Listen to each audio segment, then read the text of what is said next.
1983, the first USFL title game in Denver, Colorado. Michigan Panthers, Philadelphia Stars. Quarterback Bobby Hebert to Anthony Carter. A 48-yard touchdown play that made the difference as Michigan beat Philadelphia 24-22. Hebert, the MVP. And Michigan coach Jim Stanley got the happy ride.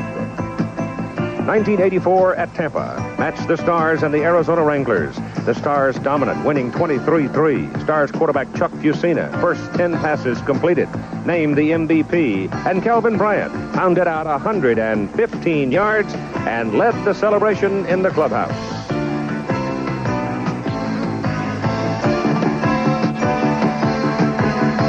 '85, Kelvin Bryant and the Stars are back for a third title try. In the semifinal, Bryant, 2 big plays. This 76-yard run, plus a 70-yard pass reception as the Stars won their way over Birmingham and into the title game again. Quarterback Bobby Hebert and Anthony Carter, plus 11 other former Michigan Panthers, now Oakland Invaders. They come to the finale with the best record of the season, a team capable of the spectacular big play. This is a matchup of an explosive offense against a dogged defense. As ABC Sports presents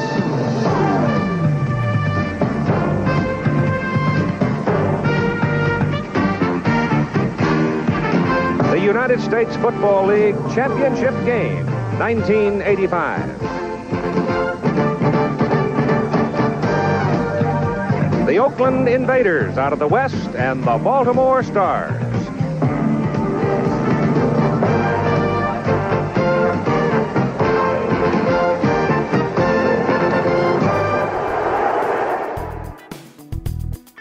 Welcome to Good Seats Still Available, a curious little podcast devoted to exploring what used to be in professional sports. Here's your host, Tim Hanlon. Yes, there he is, the unmistakable voice of the recently departed Keith Jackson, the voice for all 3 years or so of the United States Football League. Our topic today here on Good Seats Still Available, that curious little podcast that is devoted to, of course, what used to be in professional sports. My name is Tim Hanlon.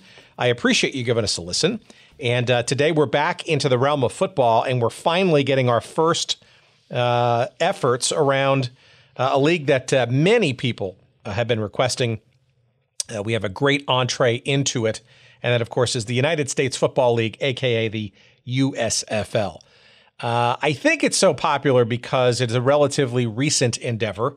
It was in the early 1980s and was arguably probably the last top-tier professional league to challenge one of the major 4 or 5 sports here in this country.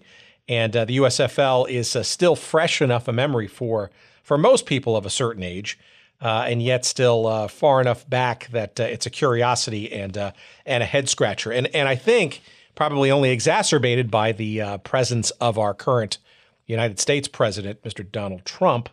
Regardless of what you think about his politics today and the way the government is running or not running, depending on the day you're listening, the unmistakable mark that a young, earlier brash, Donald Trump had on the USFL is quite well known and certainly highly debated and hotly contested in conversation. We're going to get to some of that discussion, some of that history with our guest, Paul Reeths, who is the author of a book courtesy of our friends at McFarland called The United States Football League 1982 to 1986. Don't be misled. The league did not last 4 to 5 years like the title implies. It did in terms of its startup and its ending, but it really on the field was only around for 3 years. But what a 3 years it was. What a crazy story it became. The people, the intrigue, the play, the players, the battle between the NFL and the USFL, the rise of television, and the importance of such in the beginnings of any league, in the case of the USFL, designed with television in mind. And absolutely some amazing and curious personalities, Mr. Trump being one of them, but a whole host of other folks who had various reasons for getting involved in a challenger to the National Football League, albeit not a direct challenger, at least in the beginning, in the spring seasons it was playing. but ultimately being commandeered by, according to many accounts, Donald Trump and his desire to push the league into a direct competitive position with the NFL. And of course, challenging the NFL for its supremacy of professional football in this country via antitrust claims. And we all know how that played out. For those of you who don't know how that played out, you will enjoy this conversation as a primer for our discussions to come, of course, on the old USFL. And today with Paul Reeths, we're going to talk about kind of an entree, I guess, a little poo-poo platter, a little entree into the United States Football League and what it was all about. Coming up in a couple of seconds here on The Big Show. Before we get there, I do want to remind you that, of course, we are sponsored once again by our friends at sportshistorycollectibles.com, and that is the place, of course, if you want to find memorabilia and programs and media guides and all kinds of things from teams long gone, as well as current teams or iterations of teams that were in various forms prior to their current incarnations. SportsHistoryCollectibles.com. And please, by all means, use the promo code GOODSEATS for your 15% discount on all of your purchases. Again, SportsHistoryCollectibles.com, promo code GOODSEATS for 15% off, again, for all those great things that you're going to find there in the realms of basketball and baseball and football and soccer and tennis and you name it. All kinds of fun and amazing, interesting things for you to discover both visually as well as in your pocketbook. It's SportsHistoryCollectibles.com, promo code GOODSEATS for your 15% discount. We are also sponsored today, of course, by Audible. Audibletrial.com/GoodSeats is the place to go for your free audiobook download and a free 1-month trial of the audiobook service that is Audible. You can cancel at any time, and like I said many times before, there are 180,000 plus and counting titles to choose from. Again, audibletrial.com/GoodSeats for your free audiobook download and a free 1-month trial of the Audible service. Again, you can cancel at any time. We love Audible. We love audiobooks. I believe you will too. Give them a try. Thank you so much, and we appreciate your patronage of such. All right, with that, we move on to our conversation with Paul Reeths, the author of the United States Football League, 1982 to 1986, and our entry conversation into the wild, the wacky, the woolly world of the USFL.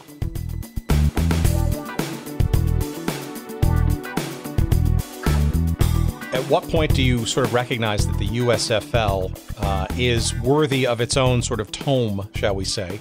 What did you see out there that either was there or not there? And then what was your sort of journey into sort of creating a book and the tale and arguably the definitive tale thus far? There's very few writings thus far, although I do hear some rumors of folks putting some more pen to paper on the league. But how does a book in your mind come together, and what's the process by which you decide to do so? Well, the league had a book written about it in approximately 1987 by a former communications director. He was there for a time. His name was Jim Byrne, and he wrote a book called The $1 League. I have for all of our listeners, I am staring at a very old copy of that book. It is out of print. It is called The $1 League, The Rise and Fall of the USFL, written by Jim Byrne, and it is a mini crusade of mine to get it republished in some way, shape, or form. It is. What kind of motivated me, I guess, is that I didn't feel that it did the league justice, that it was a rushed work. I have since found out that Harry Usher, the league's second commissioner, also planned to do a history of the league. When Byrne found this out, he rushed his book, finished it up before Usher could, and got his published, which essentially cut Usher off. But I think if you look at the book, there are very few sources quoted. It's almost all from Mr. Byrne's perspective. And so I think that it's limited because of that reason. And I felt that the league, because of its importance as the last challenger to a major league, to an established major league, that the USFL needed something better, that it needed something more complete, where those who had made it what it was could participate and could have their voices heard.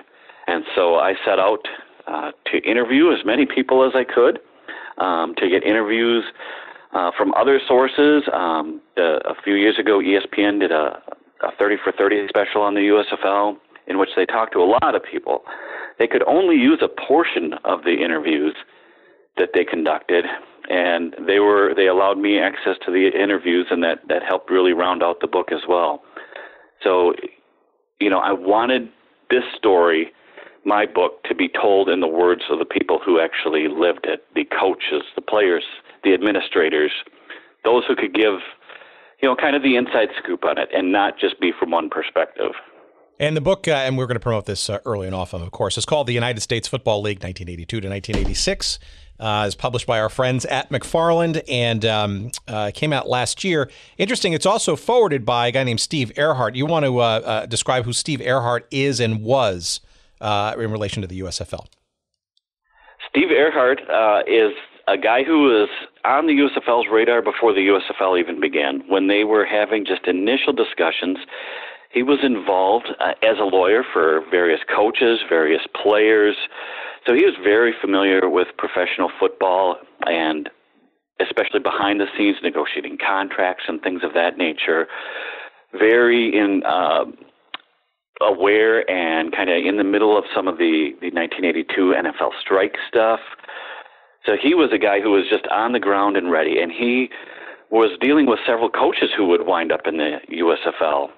His name was out there very early, and he became the USFL's first or second employee. After Chet Simmons was hired as commissioner, he hired Steve, and Steve was essentially, he was called the executive director, but essentially like an assistant commissioner. So he did everything behind the scenes for the first year before the league launched, and then the first 2 seasons. After the second season, then he became a part owner of the Memphis Showboats, the GM as well, and moved out there. So he has this wide-ranging perspective on the league that not only lasts from day one, but as many people know, he collected the check, the $3.70-some check from the NFL after the trial concluded. So he was the last remaining person from the executive committee charged with wrapping up the league's business. So he was on for the whole ride and was always somebody who was heavily involved behind the scenes. He couldn't have been more helpful. Was he your starting point, or did you have other starting points to kind of sort of frame the guts, I guess, of the book and guide you going forward? I had conducted a few interviews before that, had put together a rough outline of the book, had completed a couple of sample chapters, and called Steve and just let him know what I was working on. And I remember the first call with him, of which we've had many since then. I asked him, I described the book, and he said to me, all right, if we're going to do this, we're going to do this right. Let me see one of your sample chapters. So I sent it over, and I think that convinced him that I was really wanting to catalog the history of the league, that I didn't have any kind of other agenda or anything like that, that I wasn't doing it from a rushed burn perspective, just seeing an opportunity, but that I was really wanting to tell the history of the league because I had enjoyed it so much. And so he was an invaluable asset in putting this book together, in putting me in contact with people that maybe I wouldn't have been able to reach otherwise, and providing behind-the-scenes information in just every facet.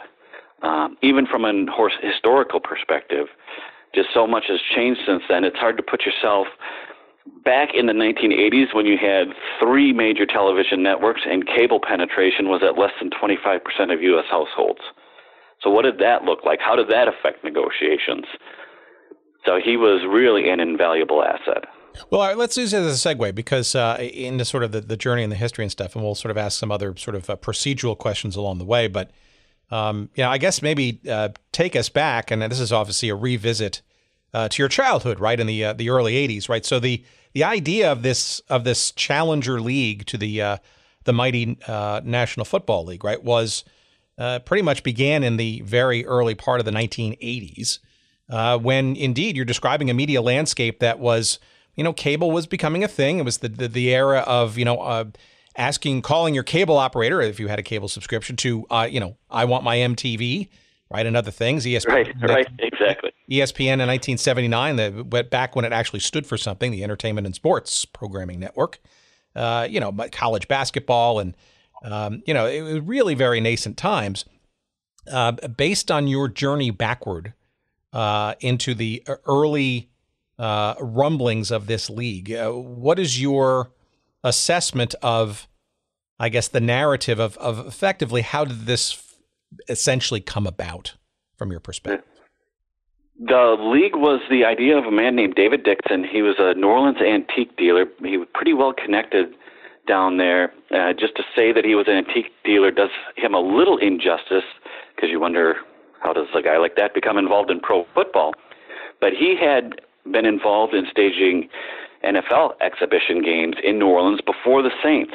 He had been part of the deal that brokered the Saints and the New Orleans Superdome. So he was a guy who was known in football circles, who could get NFL Commissioner Pete Rozelle on the phone. So he was a well-connected guy, and he had had this idea far back, I think before the American Football League merged into the NFL. But it never seemed to be the right time. Tex Schramm of the Cowboys seemed to always have, counter that, it was our idea first. We might do something, as kind of a feeder league, and it never could get traction. Now, when cable burst upon the scene and started to really gain momentum, as you mentioned, 70s, we had some cable, but really in the 80s, it was starting to pick up momentum. Early 80s, you had about 25% of cable penetration. By the close of the decade, I believe they were right up around 50%. So that's when cable was exploding. So Dixon saw this need for programming, not only a need for programming, but people who would pay for it. And he decided that the time was right to launch the USFL. It was actually supposed to launch a year earlier, but they put it off a year in order to get their ownership firmed up. And, it was really cable and the money that you can get from television, because you cannot do pro football without a television contract. You can't pay for all your expenses just out of ticket revenue. There is simply no way. And especially when you're looking at a major league, when you have such resources committed to player salaries. So it was really television that was the driver, and that's no shame. Television's always been the driver. Television's the reason that the American Football League survived when they got their contract with NBC. It's the reason they merged. So there were some attempts, especially at the time, to dismiss the USFL as a television league, which were just, I think they ignored the reality of professional sports at the time, and that the NFL was a television league at that point. It was earning its revenue from television, and it's even more so now. Well, there's no shame in that. It's just the reality. Yeah, it's absolutely more so now. That, as a matter of fact, you could make the argument that NFL football today is actually propping up the broadcast television industry. I mean, the tail wagging the dog, right? Right. Yeah, I mean, the economics of it, and we'll see, with the NFL ratings slide where this all ends up. But yeah, you can't do it without television. And so those who were trying to criticize the USFL at the time as being a television league, it was a ridiculous, nonsensical charge, and it still is. Well, it's interesting. So the role of David Dixon, he was part of the New Orleans Saints coming to New Orleans. He had this idea rattling around in his head for some time that, I think interestingly, that football could be a spring and summer sport, either in addition or as a continuation to what the NFL and college football did. So that seemed to be an interesting distinction. And if my research is correct, I'm just wondering why it took him until 1980. I mean, obviously he had gone through and seen the World Football League come and go in two sort of very, dysfunctional components. Obviously the AFL was relatively successful in the 60s and what it led to in the early 70s with the merger to the NFL. But I'm just wondering, so in 1980, apparently he commissioned a research firm, ironically very well known in the television industry, called Frank Maggot Associates, right. Perhaps with a bit of a script, determined that there was an appetite and or a market for spring and summer football. I'm just wondering why 1980, why it took so long at that point, especially given the WFL's spectacular two-part flameout in the mid-'70s. I'm just wondering what was different 5 years hence from there that made him think that now was the time. And I think you touched on it. I think that part of it is that by 1980, the WFL body was cold in the ground. While that body was warm, while it was still a spectacular failure that everybody knew about, you were going to have a hard time reaching investors. The other part of that is that cable had not yet grown to the point where it could provide revenue. They were tiny, as ESPN launched around 1979. So you didn't have yet the cable penetration. They weren't yet commanding the ad dollars where they could outlay that money then on professional sports. By the early 80s, he saw that trend and he saw that they were ready. And so it was really, if you were going to do it, that was the time. The WFL body was cold in the ground, and the cable television was kind of reaching a little bit of a critical mass. So, in other words, television was almost thought upon as being the foundational element even before the structure and the stadia and the talent pools and all the sort of particulars of the sport of football itself. It was almost that what he and his colleagues were thinking that, look, let's get this foundational element and our belief in how television is growing in importance cemented almost first and foremost, right? Yeah, and it absolutely has to be. You have to have ownership. You have to have revenue. And without television, your pro football league is dead. That has been the case for more than 50 years now. And Dixon recognized this opportunity from an additional television resource that hadn't been there before. It had only been the 3 networks, and the NFL was on all of them. He knew that he would probably run into some resistance, but he correctly thought that by playing at a different time of the year that he could get himself on one of those networks.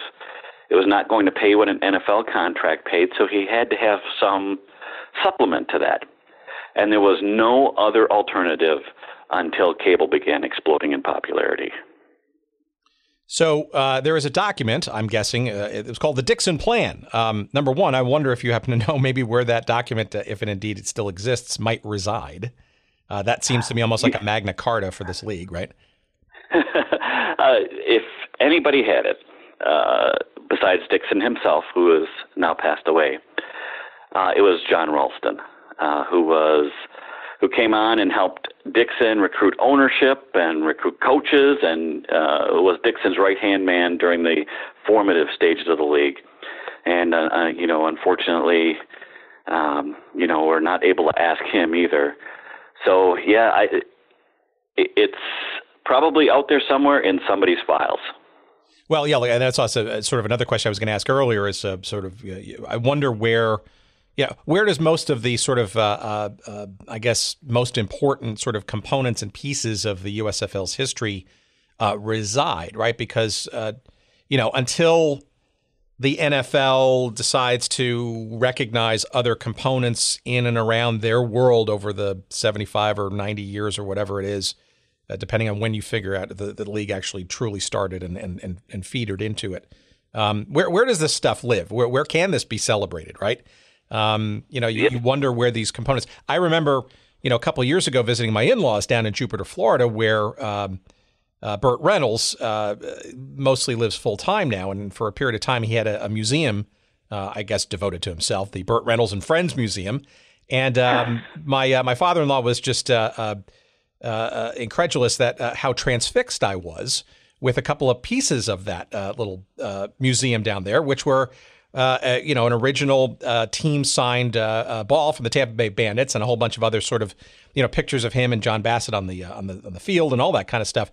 There's so many great sort of stories and pieces out there. I just wonder if there's I don't know if it's a full-fledged Hall of Fame, but you wonder where these things could be. I mean, this is a very rich historical part of pro football in this country. It is. It is. It's you have, of course, a sitting president who was an owner in the league. You have Hall of Fame players who are in the league. You have players who are all pros and Pro Bowl level players throughout the 80s and 90s who played in the league. So it's not just this little footnote that can be easily dismissed. And as far as the kind of the historical documents of the league, my guess is that Mr. Earhart probably has a lot of them. He has the final check from the NFL. He was involved with the league, so I think he was probably entrusted with keeping those documents. A good number of press releases and meeting notes and memos and things of that have leaked out over the years from various team offices. So some of this exists in collector hands as well. Well, all right. So let's get into, so the league itself announces its arrival at the famous 21 Club in New York, which, at some point I want to do a live or a recorded podcast from actually that location, because so many interesting leagues and announcements. I mean, the old NASL, when Pele was announced as coming to the New York Cosmos. I mean, there's a lot of the annals of sports history, pro sports history in particular, do wend their way through the tables and the hallways of the 21 Club. But on May 11th, 1982, the announcement to play and begin in 1983 with Chet Simmons, the ESPN president at the time, named as the league's first commissioner. I guess in the lead up to that that presentation, right? How do you think Dixon et al. Get, two television networks? I'm not sure they were conjoined at the time yet. No. To actually pay money for something that hasn't even launched yet, given things like the WFL and a whole bunch of leagues in the 1970s, not faring all that well. I mean, that's the ultimate sales job, right? To get somebody in the television world to spend and pay and contractually agree to something that didn't even exist yet. It was also a gamble. So when they held that press conference on May 11, 1982, they did not announce the television contracts or their commissioner. They announced the formation of a league. They sat at a table with ownership there. Some of that ownership, including Tad Toby, who would end up owning the Oakland team, was not committed. But they took a seat at the table to show that we have a full slate of ownership here. We're ready to go. That was enough. They had discussions with both ABC and ESPN. But ABC was adamant that there will be no contract until there's an announcement, after there's an announcement. They had met some of the ownership. They knew that these guys were well-heeled. It was not a WFL setup where you really had a bunch of people who had no business owning professional football teams. They had no capitalization. There was just simply almost no way for them to avoid financial collapse from the start. The USFL was different. You had guys such as Al Taubman, who was one of the richest guys in America. Not only could he withstand the losses, but he wasn't going to be associated with anything such as the WFL. These are guys of substance who were able to get the attention of Runa Arledge, who was then the president of ABC Sports, and his second in command, Jim Spence. They took these guys seriously because they were serious guys. In the pre-internet age, before you could just look up a guy's bio by typing it into a computer, they didn't need to type in anything. You open up a copy of a business magazine, and these guys were there. So this was serious ownership, and that's what really made the television networks equally serious about the venture. They knew that it was not going to be a WFL situation. They felt also that the Dixon plan, by and large, gave the league a chance to succeed. And ABC had its own plan for the league, and ESPN needed programming. They were trying to kind of work their way out of the tractor pull, late-night Australian rules football league reputation and attract some more major league sports. And the USFL was kind of their start in pro football. Can you give our audience a sense of some of these original owners in this original pre-first season launch, what some of these folks' background were and maybe how they came together based on your research? Sure. You know, the kind of the tie that binds so many of these guys together is real estate. These were just really strong real estate guys. A guy like Al Taubman he's one of the guys who really started the shopping mall business. And when you think about that, it just kind of blows your mind because shopping malls are not small. But he was dealing in them as a business. So he was a $400 million net worth kind of guy. Super rich. Miles Tannenbaum in Philadelphia, also a real estate guy. He did the King of Prussia Mall out there. Second year, Eddie DeBartolo Sr., also a mall guy. He came into the picture. So you had principally so many of these real estate guys who were in there. You also had a famous cardiovascular surgeon from Arizona, Dr. Ted Dietrich. He pioneered several of the devices used in heart surgery. So these were guys who were super successful in various fields. Bill Daniels, Alan Harmon, you had a cable television magnate in there. These were not fly-by-the-night operators, and that's when you have a meeting with television executives and you start shaking hands. They knew who these guys were. They knew who Bill Daniels was. They knew who Alan Harmon was to an extent. They knew who Al Taubman was. These guys got their attention. They considered them a serious bunch who were not fools. And so when you start off with that kind of a base, they were willing to listen. The television networks were willing to listen. And then when they examined the Dixon plan, they felt, yeah, this thing does have a shot. Oh, there's another element there, though, too. And this is certainly one of the themes that I've seen and heard in the last number of months with this sort of silly little podcast and learning about lots of different things along the way, is that to me, one of the common threads of some of this stuff is, let's be frank, ego, right? And almost sort of big boy ego, right? Where, football is, perhaps a childhood memory of their own. And, the chance to have, a very expensive plaything, perhaps, of course, to ensure making money and all that stuff, right, from a business perspective. But it's also, let's be honest, the fortunes that these all gentlemen, right, sort of created or inherited or augmented in their professional careers, right? I'm not sure that they would have necessarily looked upon a startup professional football league as a way to embellish that wealth, right? I mean, there's some practicality that gets kind of thrown out the window when you talk about sort of the dreamlike fantasy, I guess, of owning a professional football team, right? Yeah, and there is a circumstance in which you look at an alternative professional football league and you see profit potential and large profit potential, and that would be a merger situation. So right from the start, that is probably the fastest way to any profitability. But short of that, you're absolutely right. On a day-to-day basis, on a year-to-year basis, you're probably going to lose a little money.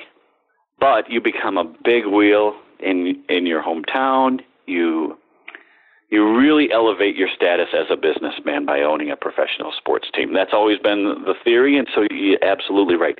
Ego is part of the driver for sports ownership.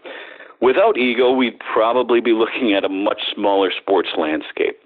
Yeah, that's interesting. And it's also interesting to sort of see how ego and practical business practices don't always converge neatly, especially when things sort of get out of hand or competition gets the better of people or other things, as we'll see in a few minutes. But so the league's announced. You've got a major league commissioner, as somebody with extensive television background. You've got money in the coffers ahead of time from television. Maybe you can kind of spin a few yarns on sort of the early crazy days of actually getting the thing up and running. Sure. So it becomes a mad scramble to sign players. You're looking at the draft. You're looking at signability. The people with Michigan would talk about a signability factor they put on guys. Can we, is it worth drafting a guy number one, even if he's the best guy in the country, if we can't sign him? So, they're looking at all these things for the draft because the USFL had not only a common draft like the NFL does, but also a territorial draft where its teams would be able to grab players from local schools and essentially reserve their rights. So, for instance, you had guys from Florida and Florida State who would be assigned to the Tampa Bay Bandits to give them immediate local appeal, local draw, and Tampa would have first shot at signing these guys. Second of all, you're looking at NFL free agents. So anybody whose contract is coming up automatically has some negotiation power. If you're signing them at a premium of what they just played for. And so you're this mad scramble of signing players. And the guy who was out front leading that scramble was Hall of Fame coach George Allen, who was set up with the Chicago Blitz franchise. They were signing literally a couple hundred guys. They would go to prisons if they thought a guy had potential. They would sign a guy regardless of who held his rights in the USFL. They would just start signing and then work out the details later, either with some trade or with an apology or something. They just wanted to sign guys and get them into the league. And so this was happening right from the get-go. It was a very competitive situation. As you mentioned, ego was driving ownership. And so ego begins to drive signings. You do not want to be a laughing stock now that you've put your money into this venture. So very quickly there begins to build this pressure to build a team and to spend money doing it. And so you had people running out all over the place, and really kind of the USFL's hallmark moment early on was its draft and the number of people it was able to sign from there and how it really decimated that year's NFL draft before they could even hold it. The USFL draft was much earlier than the NFL, and they were able to sign guys and just decimate that NFL draft. And then, of course, after the draft, they landed the biggest player in all of America, which was Heisman Trophy winner Herschel Walker. Well, so back up for a second. So I think it's really important to recognize that in the midst of the creation of this and the formation of this, and I got a couple of specific questions of that in a second, you also had perhaps manna from heaven in the NFL in its labor strife and what became and is now an ESPN 30 for 30 podcast, which I just listened to, a strike of players, right, with replacement players during the fall of 1982's NFL season, right? So in many respects, it almost is the NFL in many respects kind of shooting itself in the foot and opening the door to questioning the product of the NFL and fans, perhaps more open to the idea of a viable alternative in some way, shape, or form. Right, and with the 1982 NFL strike, we didn't see, replacement players hit the field. That would have been, 5 years later when we saw the replacement players. Correct. Thank you. Sorry. Actually play for 3 years, but the 1982 strike was no less bitter. I mean, it was, a tough one. It wiped out almost half of the season. It was only a 9-game season and kind of made the playoffs a jumble, but it really soured a lot of players. Now, players, as soured as they were still going to act in their financial best interest. But it opened the door. I mean, the USFL certainly had a lot of fruitful discussions with players, with player agents, during and immediately after that strike in that season. There was a certain amount of momentum, and it soured the public a little bit. They had nearly half the season wiped out, and the NFL had a little bit of a tarnish on the shield at that point. So that turned out to also be, make it a good time to launch another league. Make 1983 a great time to launch another league. Was there? Am I giving too much credit to the founders and the principals behind the USFL for anticipating that, or was that just a lucky connection of history? I think that you had a situation where you had collective bargaining happenings going on, and as I mentioned, that the USFL did delay a year, and so I think part of that was all the background that was going on there. So certainly that strike did not come out of the clear blue. It was something that people knew was going to happen. It was certainly something that people behind the scenes realized that sides were really drawing lines in the sand, and so that was probably part of the impetus there, at least for a bit of a delay. We in our episode number 11 with Philadelphia/Baltimore Stars longtime publicist Bob Moore, we talked quite a bit about the territorial draft and then general manager Carl Peterson's mastery of that. It does seem to me that was a very smart both player as well as marketing innovation on the USFL's part to recognize that local or regionally known talent, to the extent that they can be convinced to play in their regional USFL franchise, is a double word score win, right? Where you get the best of promotional capability as well as hopefully some quality players who are already known properties to potential fans and viewers. And if you're a guy like a wide receiver coming out of Alabama, and you're being told you're probably a late-round NFL draft pick if you're lucky, you're going to have a hard time sticking through training camp, and the Birmingham USFL team grabs you, it becomes a very tempting proposition not to wait for the NFL draft and to sign right away and to continue to build your resume at the very least, and to be able to be paid well as a professional in your home area. And that was really part of the genius of that territorial draft, because that receiver from Alabama, if he goes off to play in Los Angeles, nobody cares. Nobody in the local market is going to care. If he plays in Birmingham, people are going to care, and they're going to recognize that name. So it really maximizes the value of that player. And, the territorial draft was an excellent way of making sure that local players were able to maximize their impact on the league and on their drawing power.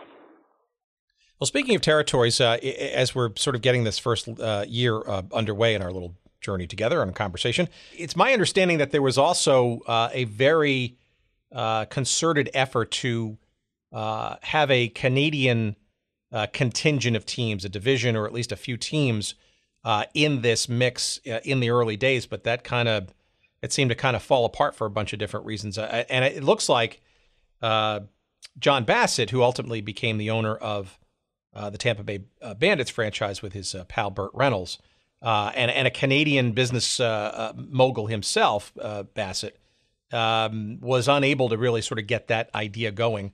I'm wondering, how serious or close that might have been, having Canadian teams at the outset of the quote-unquote USFL.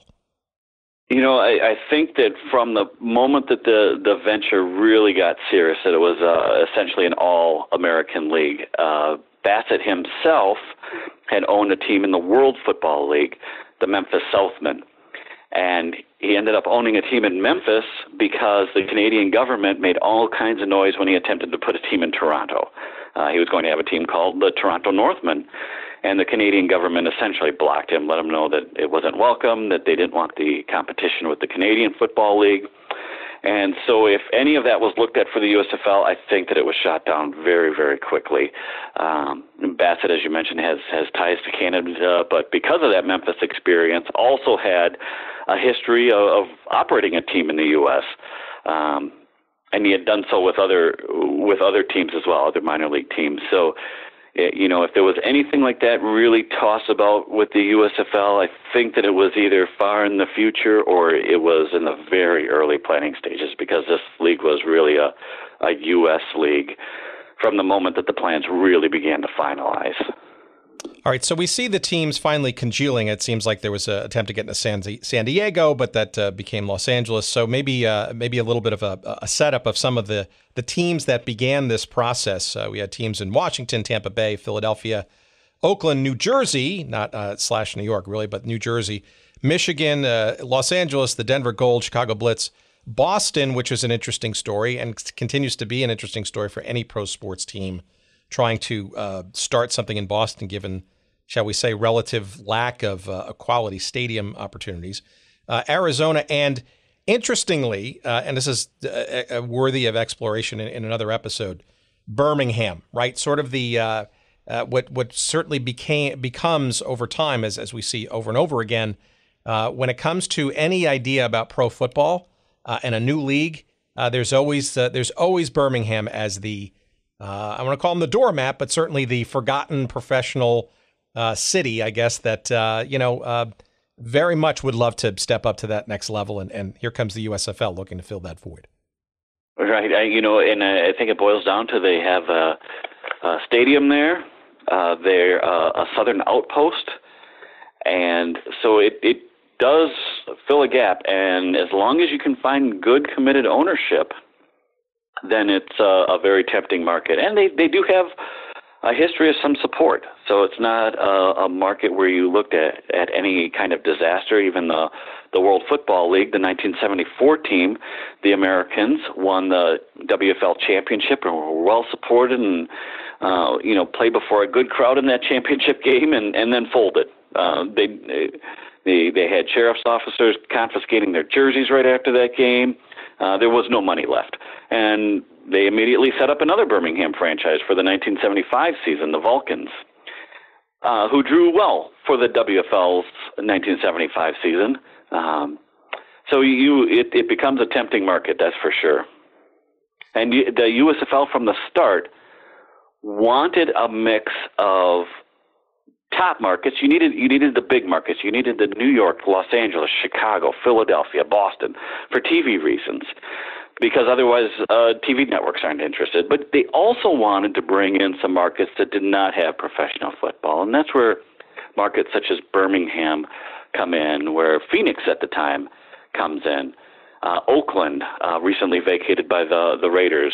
So they wanted a mix of those other markets as well. So the signing of Herschel Walker with the New Jersey Generals, probably fair to say the most Comet-like event in the league's sort of fledgling history. It's interesting because no doubt there was money in the Dixon plan set aside for signing, I guess, what they called star or marquee players, right? Not too dissimilar to, say, what Major League Soccer does with their designated player thing that doesn't necessarily count against the cap and obviously is for the betterment of the league, right? And obviously there's probably at that time, no greater signing that you could find at that period of time in 1983 than Herschel Walker. But it's interesting because not only did he sign a contract, but it looked like he signed a contract with the league to some extent and almost had his own sort of decision process as to where he wanted to play. I don't think many USFL players had that luxury to kind of just decide where he might want to play. And just looking at the league salary plan that you touched on, the original idea was to have $1.5 million salary cap per team. And you would be signing probably some mid-round draft picks. That idea kind of quickly evolved to $1.5 million salary cap per team, plus a couple of wild card exemptions per team. And that's exactly what you were talking about. The star players that you could bring on to boost the marquee value of the team. Now, what happened with Herschel's a junior. NFL would not touch them. They would not touch anybody whose senior class hadn't graduated. So he was hands off with the NFL. People have talked about that rule, and even now today that's been softened considerably, where you have underclassmen coming out all the time. But that wasn't an option at the time. So Herschel had actually looked into playing in the Canadian Football League. He was the most dominant player in America. Had suffered a couple of niggling injuries that made him a little bit concerned about his earning potential after college, and he wanted to turn pro. And he did. The USFL presented that opportunity. He would not have been able to do that without jumping to Canada if the USFL hadn't come around. So the USFL gave him that opportunity. He was slated for New Jersey from day one. The New Jersey owner did not want to sign underclassmen, didn't agree with it. It was an Oklahoma oil man named J. Walter Duncan, kind of old school. And so he was not, he originally did not want to sign any underclassmen. When this was presented to him, when he was told that Herschel's coming out one way or the other, Herschel already has essentially a quasi-agent already running around trying to work some deals. Whether the Dallas Cowboys ever admitted or not, they were working with the Cowboys. There was just no way Roselle was ever going to approve it. But Herschel was going to go to New Jersey. He was going to be the New York area superstar. And that's exactly what happened. You have this guy who's far and away college football's best, most well-known player, had just lifted a car off somewhere, helped somebody out of a burning car. He was a superstar already. And the USFL had this opportunity to sign him, and that's exactly what they did. And it really was this huge deal. It really undermined the NFL's case against underclassmen. It created all kinds of questions. People drew lines, but it got the attention of every news network. If anybody ever doubted that the USFL was serious, the damage that it did to that year's NFL draft and the signing of Herschel Walker showed that it was serious. It was not going to be a minor league. Do you think Duncan's hesitancy in the beginning of signing an underclassman was informed or, around his, I don't know, it's kind of hard to sort of say this, but his desire maybe not to irritate the NFL too much, right? Given what we alluded to before is maybe certain owners thinking about the long term and what could ultimately be maybe a merger or some kind of relationship financially with the NFL down the road? Or is that giving him too much credit? I think that, again, a very smart guy. I think that he did realize to an extent that they were poking the bear. But I don't think that was the main driver. I think that really that was the mindset of the people who were signing players at the time. Okay, whose senior class is graduating? Those are the eligible players. Because that's the way it had been. And, I also think you have an Oklahoma oil man who was probably, I'm guessing, just a little bit familiar with the University of Oklahoma and not wanting to upset anything there, wondering if they were opening up the floodgates. It wasn't just an isolated incident, but are you really opening up the floodgates for everybody? Everybody knew that rule against signing underclassmen is illegal. But who's going to litigate and spend 2 or 3 years litigating it? And that's the problem that they ran into for the players, is that, okay, we know this is bull, but we can't do anything about it. But, well, somebody did something about it by finding an alternative league that would sign him, and that was Herschel Walker.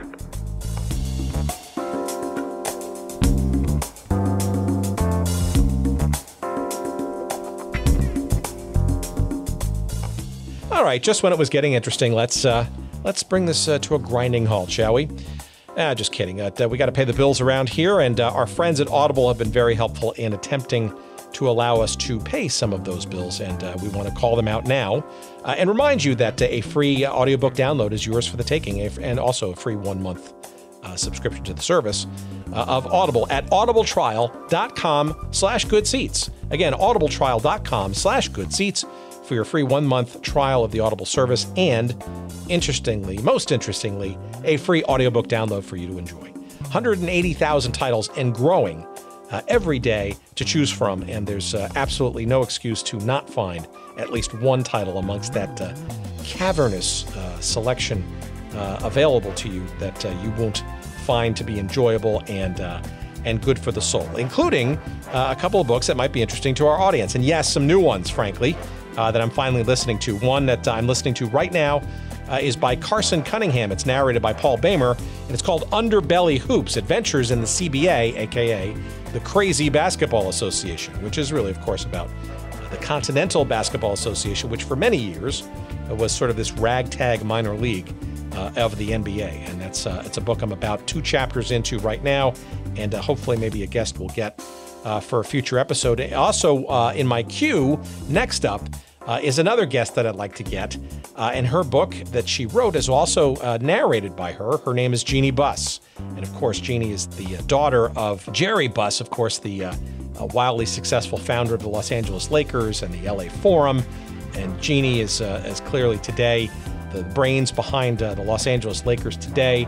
She and her brothers were active, of course, in things like, along with her father, World Team Tennis, the Major Indoor Soccer League with the LA Lasers, all kinds of stuff. So her book is next on my list. That's called Laker Girl, and that too is available on Audible. And again, it's one of the many thousands of titles that you can choose from when you go to audibletrial.com/goodseats. And again, you too can get your free audiobook download to give it a try, perhaps one of those two, or perhaps one of the other 180,000 titles available to you as well.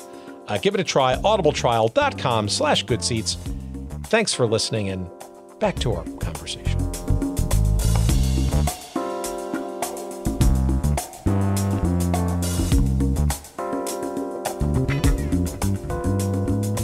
So March 6th, 1983, the season starts, and almost from the get-go, a pretty much unabashed success, both at the gate over across the league. I mean, certainly some interesting hiccups along the way, and television ratings.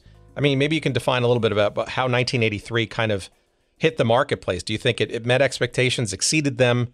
And I guess more importantly, or ultimately, what did the NFL think? And did the USFL folks care? I think that on the outside, the USFL's 1983 season was a runaway success. They met their attendance projections. They projected about 25,000 in stadium attendance and hit that. They exceeded television projections, which was really the important piece. ABC, ESPN, this is new. This is football in the spring. They had some projections, and the USFL bettered them. Jim Spence, ABC's number 2 in command in their sports department, said that the league made them $12 million in '83 and $14 million in '84. So this was something that they were very well pleased with. It was, a runaway success from the outside. Now, on the inside, we had mentioned this salary cap idea that David Dixon started off with, and then that it had been supplemented with marquee players. Well, those had never really been budgeted for. That's not a zero-sum marketing game. These players cost something, and so in reality, that $1.5 million player budget was blown from day one because of the marquee players. So therefore, teams were losing more than they had projected, and this had a pretty drastic effect on some of the ownership. The Boston franchise, which was playing in an undersized stadium called Nickerson Field, had to leave town. There was just no way they were ever going to make it there. They could not come to an agreement with a decent-sized facility. They had to get out of town. The Chicago Blitz's owner, who was the heart surgeon from Arizona, he had lost tons of money. He wanted to get back to Phoenix. So he was done with the Chicago team, and he would take over ownership of the Phoenix team. Out west, the Los Angeles owners wanted to get out. The Denver owner, who had been very successful, who had actually made money even after startup cost that first year, he wanted to get out. The Arizona owner, he was ready to get out. So you had some of these guys who, after a season of losing $2, $4, $5 million, were ready to be done with it. But on the outside, things looked really good.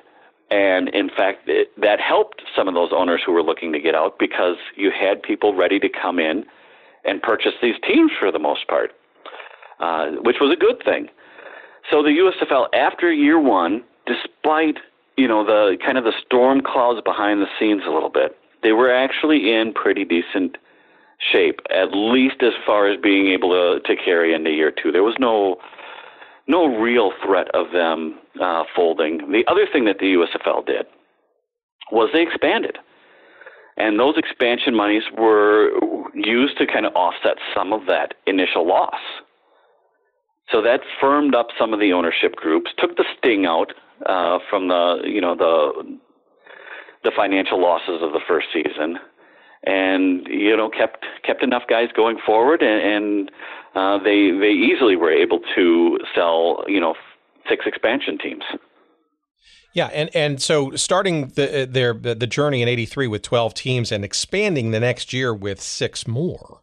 And there were some moves, of course, of some of those first franchises. You mentioned Boston, which I think probably wins the award for the USFL's most peripatetic franchise because they spent 3 years in the league, each in different cities, New Orleans and then Portland, Oregon, of all places, in their journey. We can maybe talk about that, and obviously we'll go deeper into that one, hopefully with a super fan of the Breakers at some point if we can find one.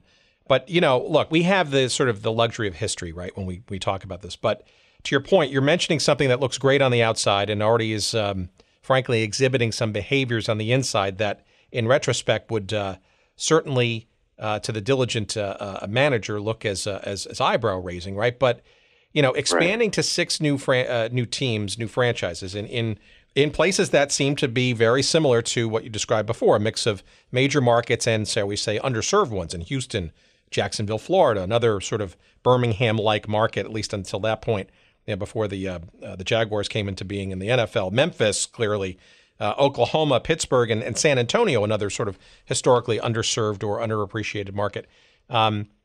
Yet it seems that you have more than a fair share of the original 12 teams already changing ownership. That's right.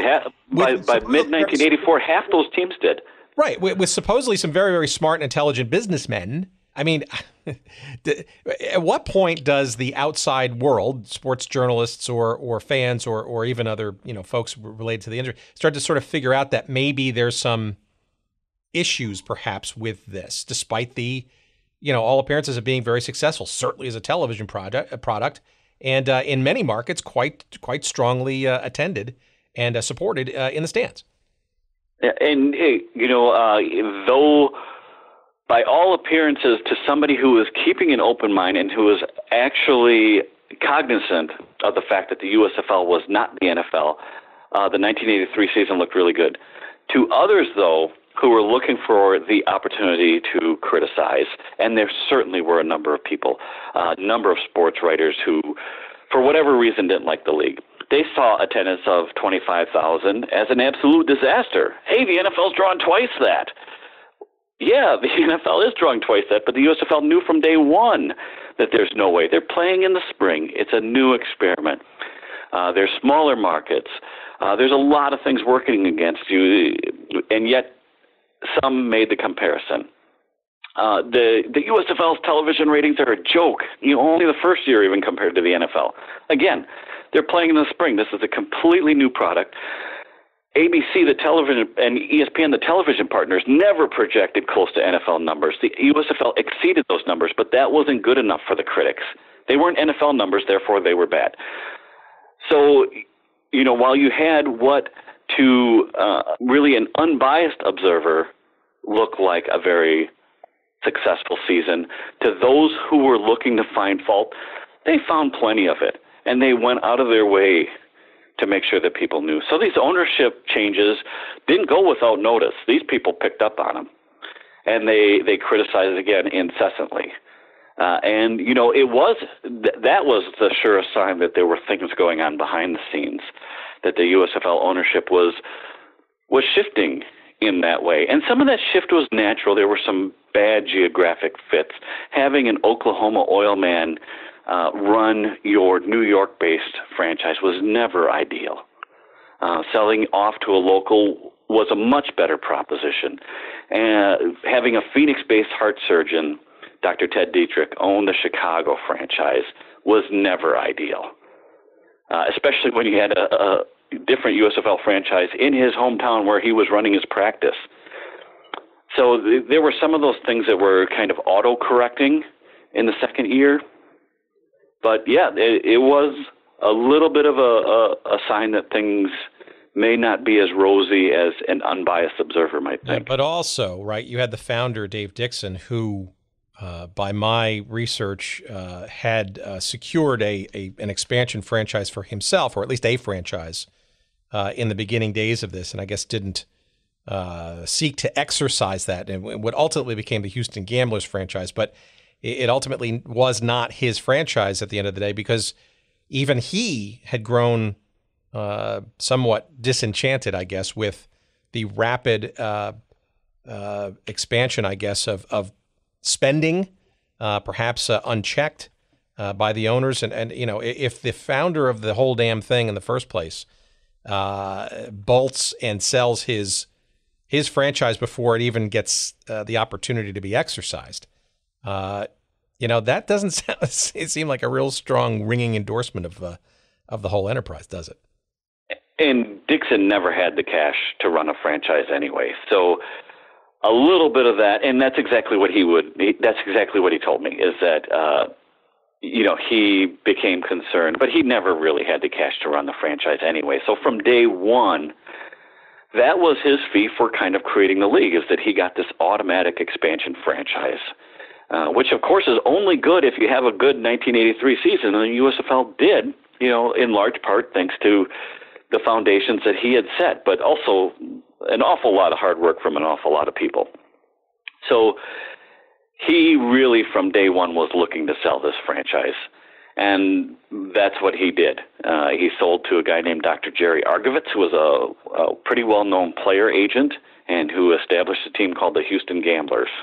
So I think it's really important to mention some of the new folks coming into the league brought with them some interesting baggage and background as well. We mentioned Ed DeBartolo earlier with Pittsburgh, and he sort of caused some eyebrow raising because his father, right, was at that point the owner of the San Francisco 49ers of the NFL. So that certainly added another. His son was, and he's the father, and really it's the same money. Everybody knew it was the same money. It was the same organization. Just the son was the titular head of the San Francisco 49ers, and now the father was going to be the owner of a USFL team, the Pittsburgh Maulers. So that the NFL was up in arms about that, up in arms about potentially having a spy in their ownership group in Eddie DeBartolo Jr., who would go back and tell his father everything. And it really became a tense situation to where he was dismissed whenever they would discuss the USFL, where they forbade the move, and all to no avail. And one of these hallmarks of these pantheons of NFL ownership ended up buying a USFL team. What kind of message does that send about the viability of the USFL at that point when an NFL ownership group is buying in? So that was a big one. So maybe this is a good opportunity to sort of ask, based on what you were able to reconstruct and maybe even remember when you were a fledgling fan of the Michigan Panthers franchise, what was the reaction of the NFL to this? Was it deep concern, or was it a little bit of sort of not necessarily fearing it too much as a competitor, given the fact that it was an off-season league and approach? I mean, maybe the dynamics between this powerful new thing that came off that on the radar screen in 1983 with the established NFL, were there concerns at corporate headquarters in the National Football League? The NFL's reaction to the USFL changed so much from the time that the USFL announced its formation. The NFL, let's see what happens, to that 1983 draft when the USFL just wiped out the first round of the NFL draft, to signing Herschel Walker, the best college football player in America, who would now not play in the NFL when he graduated from his senior class, or when his senior class graduated, to this moment where they felt like the USFL had swayed an NFL ownership group. So, the NFL was absolutely up in arms. At this point, it went from, and Steve describes it as looking at this, kind of pathetic little creature, they're here, to full-scale warfare in the course of a year. The NFL was armed and ready. They were developing plans to deal with the USFL. They were not ignoring the USFL by that point. Really, shortly after the USFL had been able to grab all those players in '83, the NFL knew that it had a real competitor on its hands. So the NFL did their best to block this move, to keep the DeBartolos out of the USFL. And the DeBartolos were adamant, and you were not going to bully Eddie DeBartolo Sr. He was not a guy who you were going to be able to do that with. If it was legal, he was gonna do it, and that he ended up purchasing a USFL team. All right. Well, let's talk about the other major franchise shift in that summer of 1983, and it's obviously can't be understated the effect that one Donald Trump ultimately had on this league. But in August of '83, despite having signed Herschel Walker and giving it his best with the New Jersey Generals, J. Walter Duncan sells to the brash real estate mogul from New York, and arguably the turning point of the USFL itself in the process. Any understanding as to why and the motivations of, at least at that point, for Donald Trump to even be interested in what ultimately he would call small potatoes in the 30 for 30 documentary? Why, how, etc. about Donald Trump in this league? Trump was a guy who was interested in the USFL before it launched. He was involved in some of the early meetings. He was targeted as their New York ownership. He ultimately decided not to invest at that time, and that's why Duncan, who had been looking at Chicago instead, was shifted over to New Jersey to own that team. So really, the USFL looked at it as an ideal situation. You had this young, energetic New Yorker, local New York ownership that was going to own their marquee team, the New Jersey Generals. The USFL looked at that as a boon.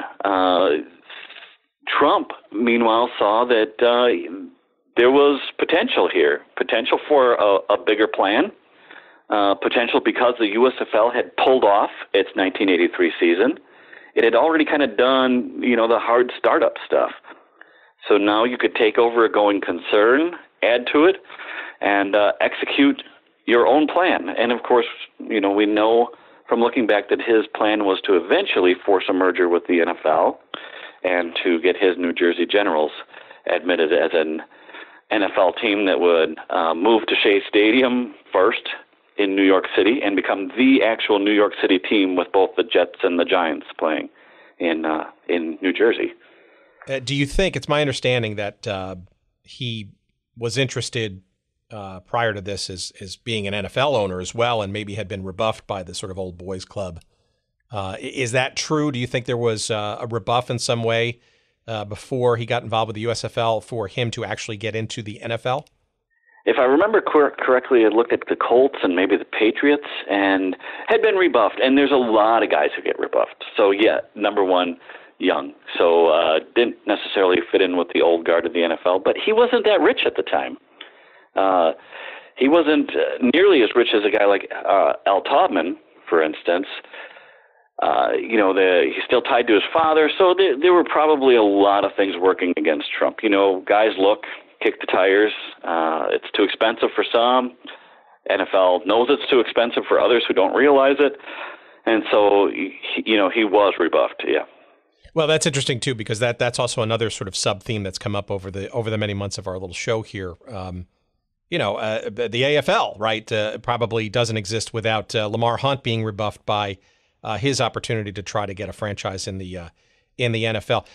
My love of the old New York Cosmos, right? You had the founder and the owner, of that basically being rebuffed, to get into the NFL club, and he decided that hey, maybe this soccer thing could be a way, for him to sort of make his mark in professional sports, and boy, did he on a worldwide scale for at least a couple of years. So it's interesting how that sort of not being invited to join the club dynamic can actually fuel passionately and maybe a little bit crazily competitive juices to either combat and then ultimately force some kind of financial benefit down the road.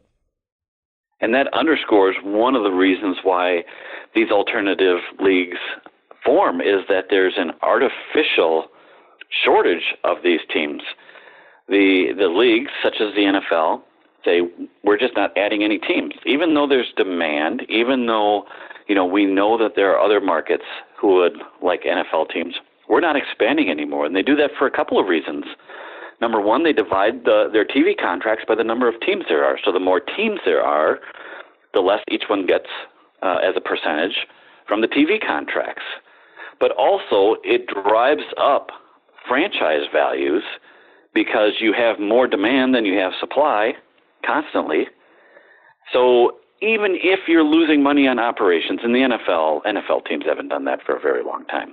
But even if you're losing money on operations, you're still increasing your asset value just because you control one of these precious NFL teams. You could, even if you're losing $7 million a year, if your franchise value increases by $10 million per year, you're holding on to that team as long as you can until you have to sell, even at losing $7 million a year, because at the end of the day, you're really increasing the asset value by a net of $3 million.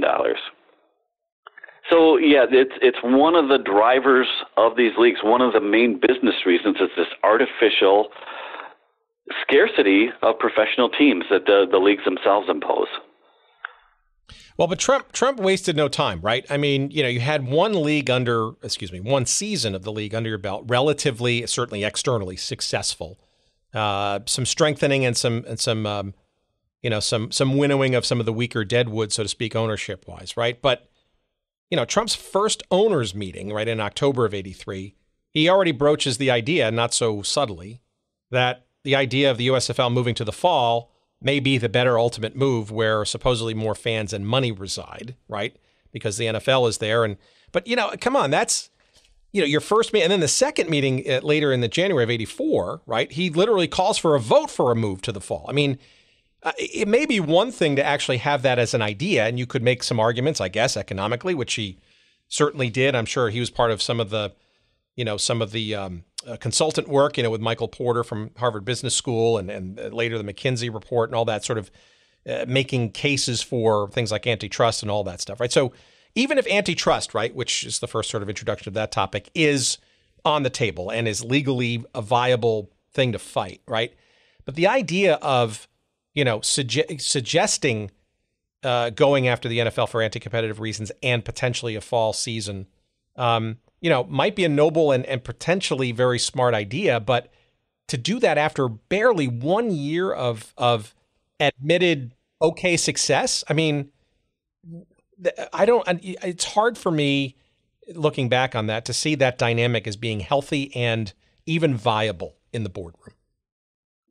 And, I should point out, one of the advantages that I had when writing this book is that it was written over a period of about 10 years. So almost all of my Trump stuff predates his run for the White House. So if you have presidential supporters or detractors, I stay out of those camps.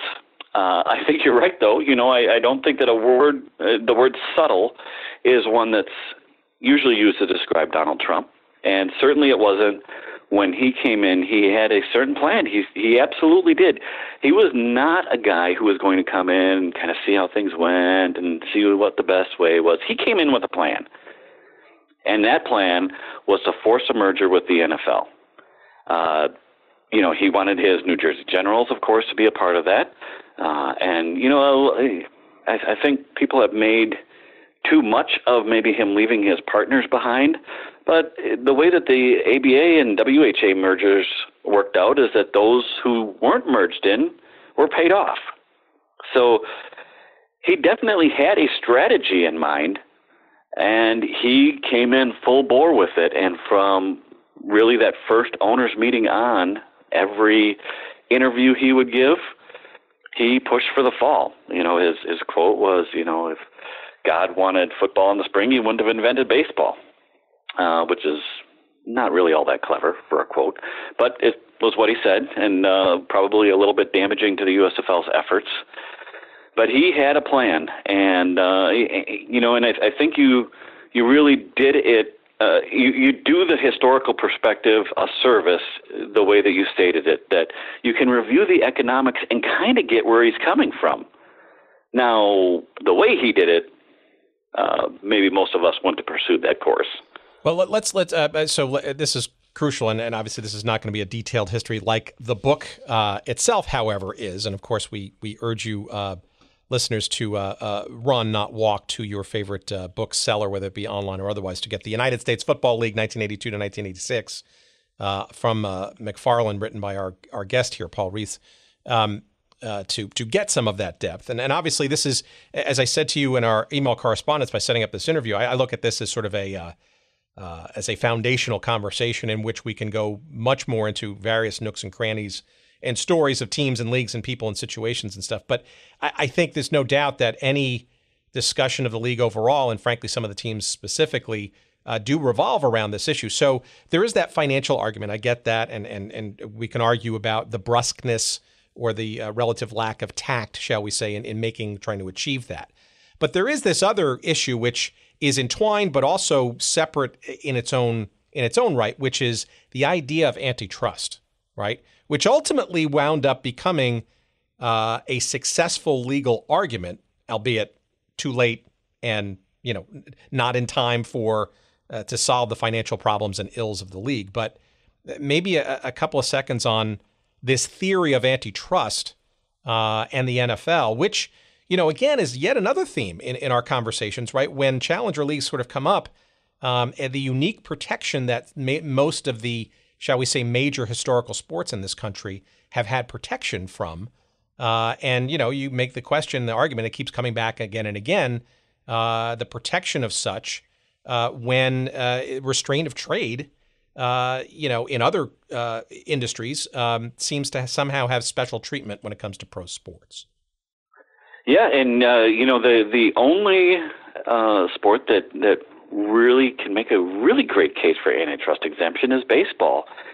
And even that, there's some question on if that was actually tested, whether it would hold up. It essentially holds up because there's been no counter ruling to it.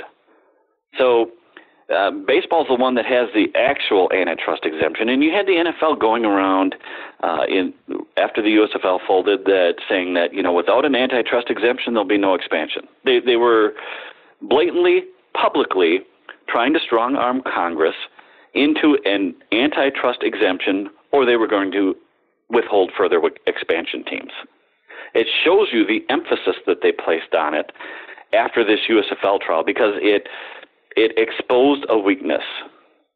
And that weakness is the NFL was accused of predatory practices, of actively trying to stop the USFL from forming and succeeding, which is something the NFL always has done. The NFL did that to the American Football League. It went in and it stole the Minnesota Vikings ownership from the American Football League, forcing them to set up a team in Oakland at the last minute. The NFL threw a team into Atlanta to block the American Football League. The NFL threw a team into Dallas to block the American Football League. The NFL has always done this, and whether or not they're found guilty of it, it's what the intent of their actions is. Where the USFL was not able to prove antitrust grounds was pressure on the television networks, and that's where really the crux of the matter was, and they weren't able to prove that the NFL had pressured the TV networks to not televise the USFL in the fall, and that's why the antitrust arguments were successful in some degrees, but not in the area in which it really counted.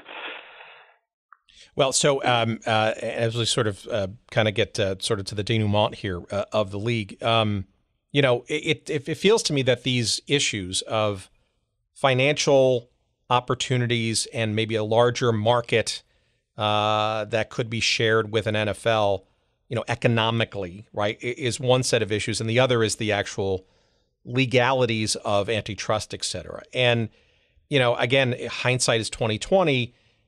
You wonder, with a admittedly successful first year under its belt and a 6 new franchises and growth and interest in a spring league that didn't exist before, that had created a new market and was, not completely unsuccessful in terms of creating a new product. Hell, one season, right? Let's put that in perspective, right? It's not 10 years, it's one.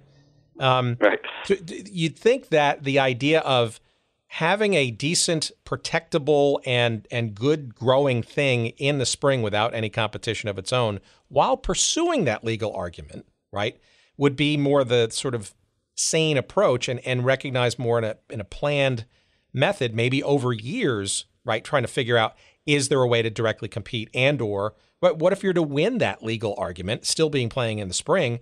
That could open up a lot of financial and economic benefits, right? Even if you were still a spring and summer league, with the added wind of legal opportunity behind your back with a change in the rules. Sure. And there's two ways to win at this game. There is an antitrust judgment, but there is also putting the screws to the NFL so hard that the NFL knuckles under. The AFL, for instance, didn't have to sue to join the NFL. The NFL and the AFL sat down at the table after the AFL got its 1965 TV contract from NBC. The NFL knew it was not going away. It knew player costs were going to continue to rise exponentially. It knew it could not continue to compete with another league, and they sat down at the table and negotiated a merger. That's the other way you succeed. So by moving to the fall, by putting direct pressure on the NFL, you open up that other door. If you're playing in the spring, the NFL really, okay, let's see how this antitrust thing plays out. We're comfortable. We have very, very well-paid lawyers, probably better paid than yours. And so we'll take a shot at this. But if you can also apply that pressure, and, the NFL was much more vulnerable in that respect than it is today. You had ownership groups in New England and with the Sullivan family in Philadelphia that were probably a little vulnerable, that it wouldn't take, too much of an increase in player salaries before these guys start breaking out in a little bit of a sweat.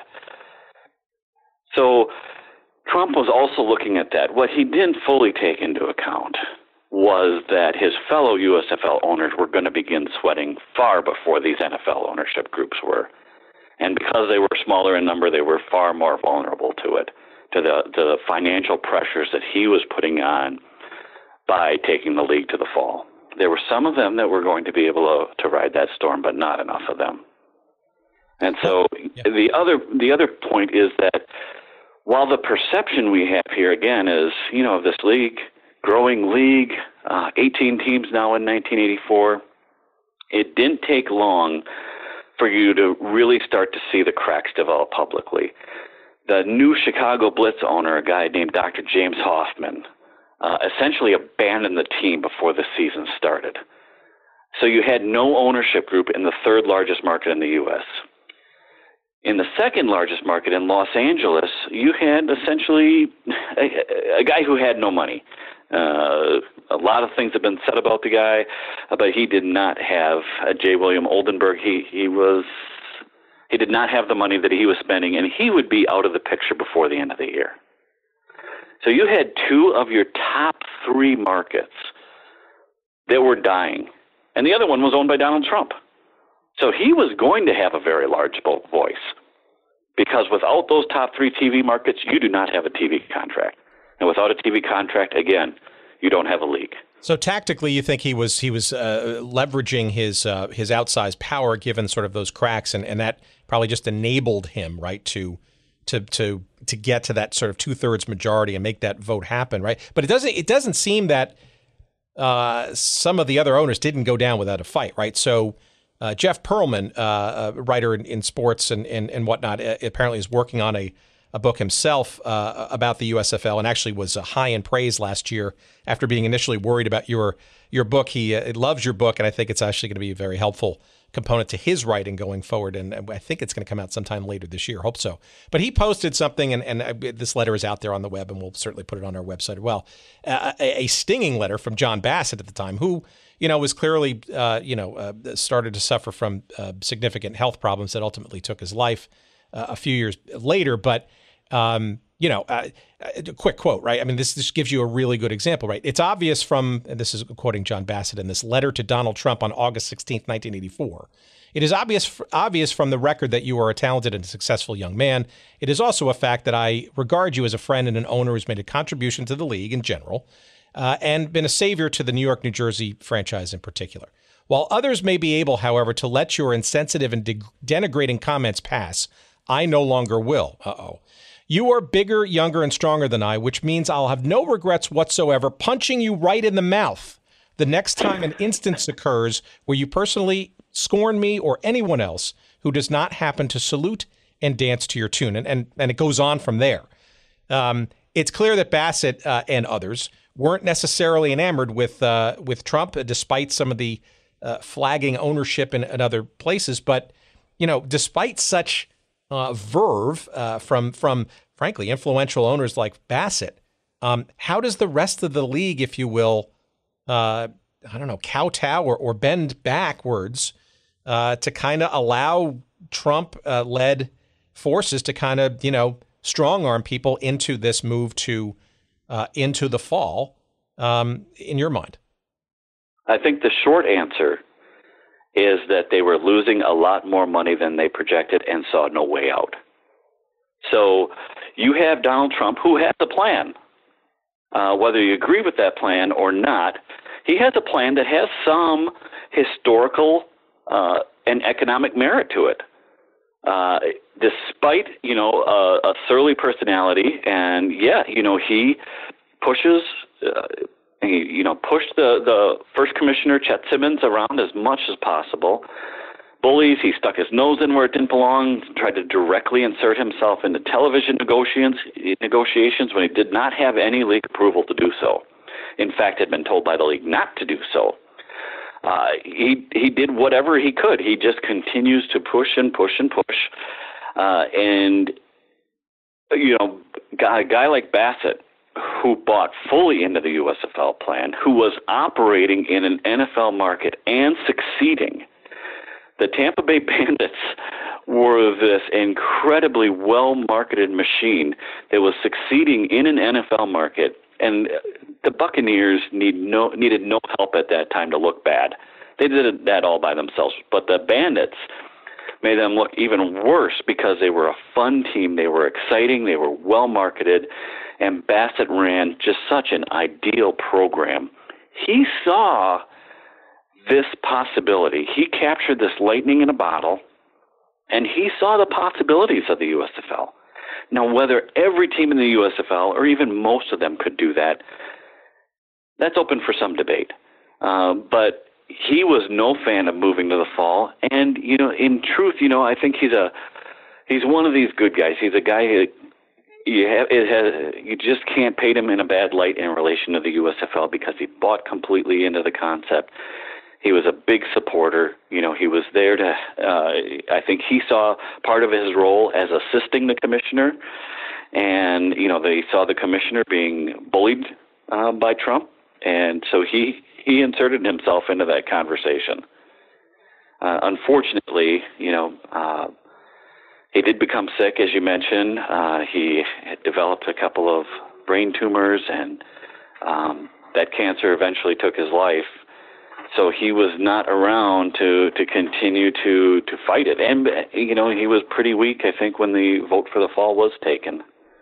Yeah, and that 1985 season, obviously playing out still, with television and all that stuff. But it's clear that, and John Bassett was on national TV in an interview talking about what maybe now an open secret, where you had differing opinions in the USFL and arguably devolving into charges of, and maybe even accurately so, mismanagement.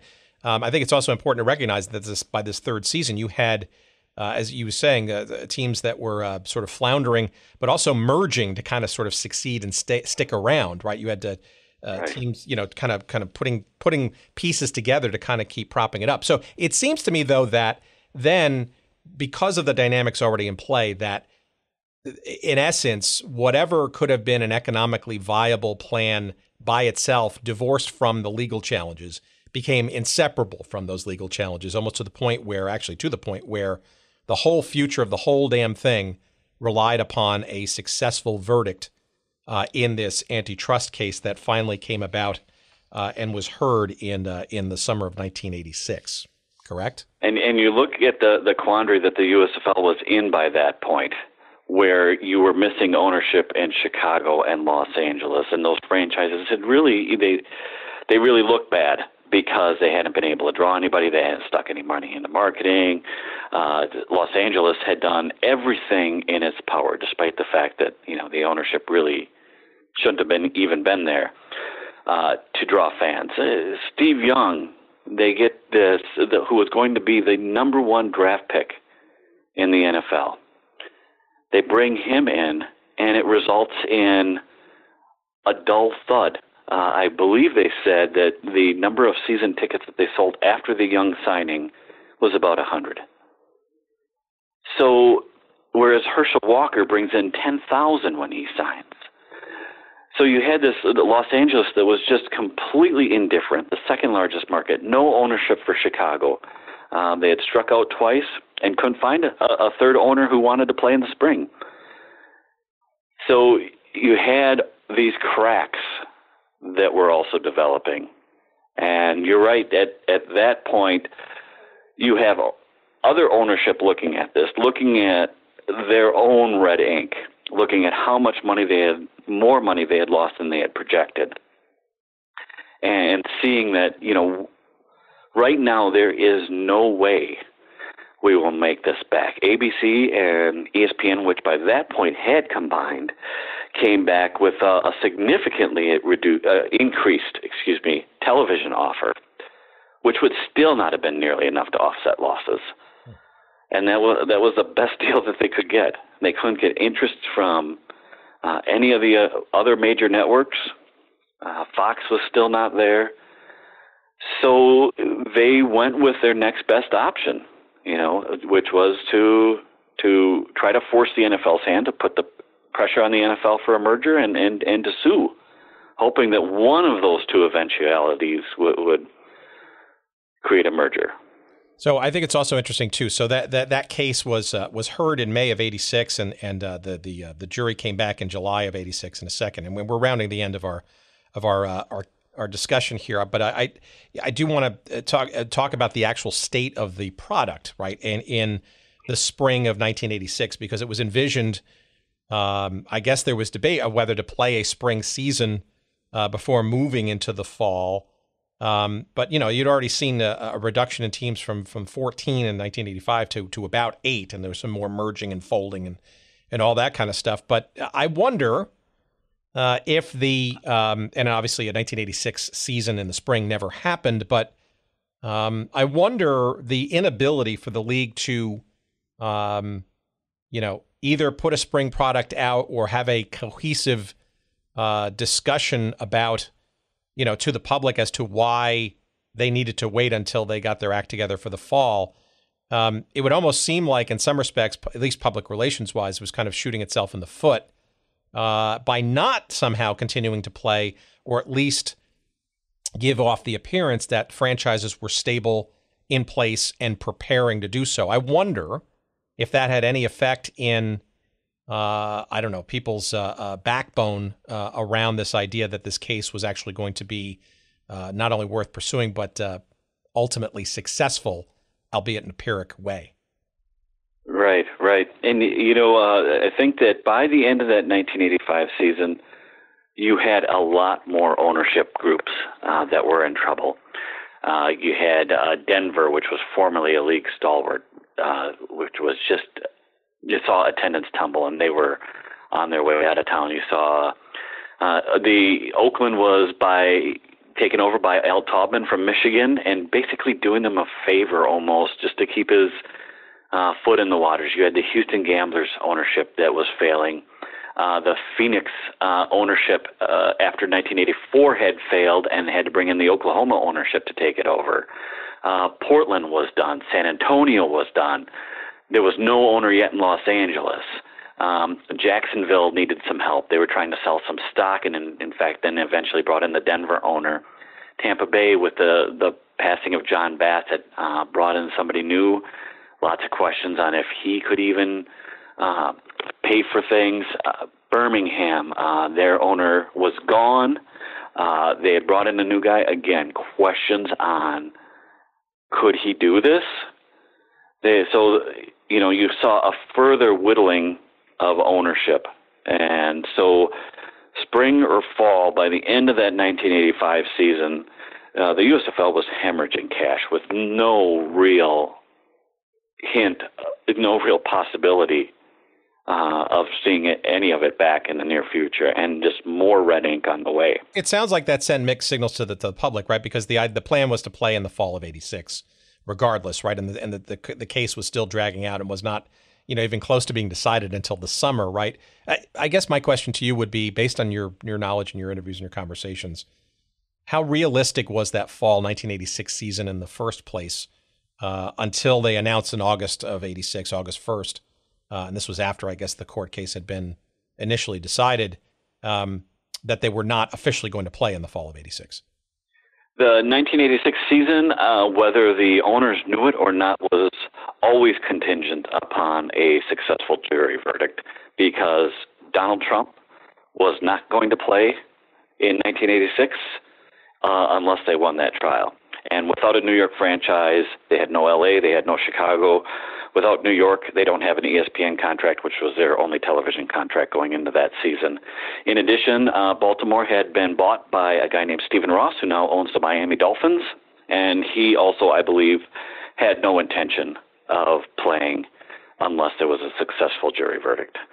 So I just don't see a way that the USFL would have gone on one more year. Now, I'd be remiss if I didn't point out that part of the reason for so much red ink was the spending that was in part accelerated by Donald Trump. He came in when he bought the New Jersey Generals. He signed all kinds of NFL guys, greatly increased the payroll of the New Jersey Generals, but also increased the pressure on his fellow owners to sign those kinds of players. So, part of the reason for barrels of red ink at that point was, that Donald Trump had helped to accelerate player signings. I think sometimes his role in doing so is a little bit overstated, because that process had already begun the year before he ever signed on. When the Michigan Panthers basically raided the Pittsburgh Steelers offensive line on their way to a championship, when George Allen was out there signing everybody, when the Generals signed Herschel Walker, when you had the wild card exemptions, that process was already underway, but Trump accelerated it. And so by the end of the 1986 season, you had simply not enough guys who were able to go on. And the jury verdict then, when it did not produce a sizable financial award, was the nail in the coffin. All right, so two things there quickly. One, in retrospect, or maybe I don't know if this is true or not, was there... So I know, like, at the end of the 85 championship game, and we'll probably have a clip to that on our website when we post this episode in the next week or so, there was allusion to, hey, you guys have now an 18-month break, right? Because it was already announced that they were going to move to the fall. Was there any serious consideration of having a spring season in 86 and then potentially doing 86 in the fall as well, or was that idea never really realistic, right? I mean, at least to keep some kind of momentum going without that gap. Yeah, I don't think that there was any real discussion about that, just because of the nature of football, that it would have been hard to essentially stage two seasons in one calendar year. What the USFL did to really show the public that they were continuing operations was each team signed a core of players that they still had. I know that there were a few mini camps that were held in 1986, that late summer and early fall late summer it would have been. Jim Kelly appears on the cover of Sports Illustrated in a New Jersey Generals uniform from one of those mini camps. The Outlaws did too, I believe the Renegades. So there were a few things, but everybody was just waiting for that jury verdict to come in, because that was what the entire season was hinging on. All right, and let's cap this then with that jury verdict. So for those who are, you young whippersnappers out there who were not around and or don't sort of know the story, you want to sort of tell our audience sort of how the USFL won the case but lost the battle, so to speak? Sure. The USFL sued the NFL on antitrust grounds, saying that it had purposefully monopolized professional football, used predatory tactics against the USFL, and in particular, the most vital claim was that the NFL had put pressure on the television networks to not televise the USFL in the fall and to suppress television income in general. The USFL hired a guy named Harvey Meyerson to make this case, and by most accounts, he was in over his head. And he resorted to theatrics when, he may have been able to build an economic case for the jury, but most people felt that the jury was kind of lost by the theatrics and that he alienated himself a little bit by a very cool NFL attorney named Frank Rothman, who was able to paint Meyerson and some of the witnesses, including Howard Cosell, in a bad light. So at the end of the day, instead of being awarded what would have amounted to over $1 billion in damages, because antitrust cases automatically carry treble damages, they triple whatever the award is. Instead of being awarded over $1.2 billion in damages, the jury came back finding the NFL guilty of creating a monopoly, but awarded the USFL just $1. And there was different accounts from the jurors.